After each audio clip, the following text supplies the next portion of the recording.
Throughout history, anyone who had a product or service to sell had to find a way to get his brand out there and make actual sales. The ultimate goal of anyone who has something to sell has always been the same. What has changed is the strategy and the means available to achieve that goal. Think about it. As new communication technologies appeared on the market, we came up with new ways to promote our stuff. We used catalogs, then transitioned to print ads like newspapers or magazines or billboards, then moved on to radio and then TV adverts. Then call centers started to appear and then the magic happened. The internet. Even since the internet appeared, we experienced significant changes in the way we promote our products and services.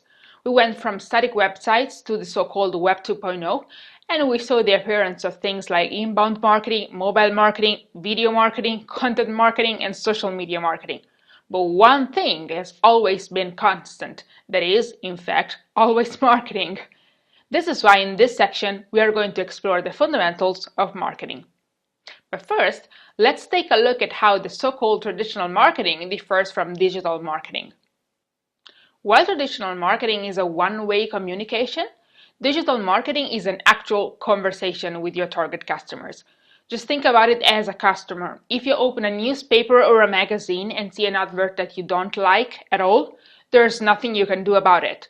Sure, you can talk about it with some friends, but this will most likely have no effects on the brand who paid to have their ad printed on the magazine.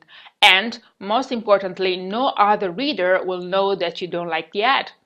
Instead, if you see that same company posting that very same ad on Facebook, you can simply and easily share your opinion in the comment section below the post, and your message will be read by the publisher and all other users will display the ad.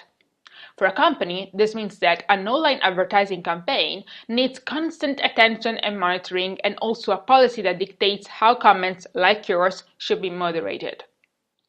This might sound very negative and complicated, but it can actually be very positive because you have the chance to actually listen to your customers and make changes based on their preferences, and their preferences is what really matters in the end. I also just said that you can make changes, because you can, and you can also do that very fast with online ads. This is impossible with traditional advertising. Think about the time and resources you need to print and install a large billboard or an ad on a monthly magazine. Once it's done, it's done. You can't change it. Instead, if you understand that a Facebook ad or Twitter ad is not working, you can change it on the spot for no additional costs. The third huge difference is that now everybody can advertise. This course would not exist if the web didn't offer affordable or even totally free opportunities for people like you and me, who might have just launched their product, service, or business in general, or plan to do so in the near future. But why is it cheaper to promote online? Because of the lower demand and supply. When the supply increases, the price drops. And the supply is so high as there are so many places on the internet where you could advertise your product.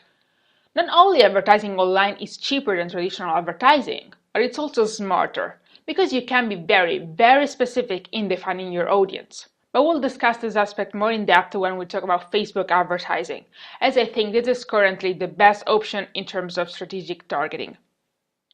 I'm not saying that it is wrong to invest in traditional marketing, because it still works perfectly for some types of products. But, well, you surely have realized that the whole world has transitioned into a very digital environment.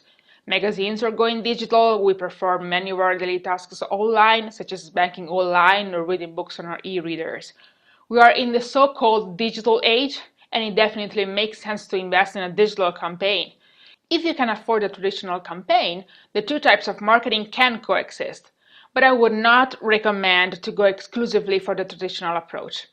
And I assume you agree with me as you've joined this course.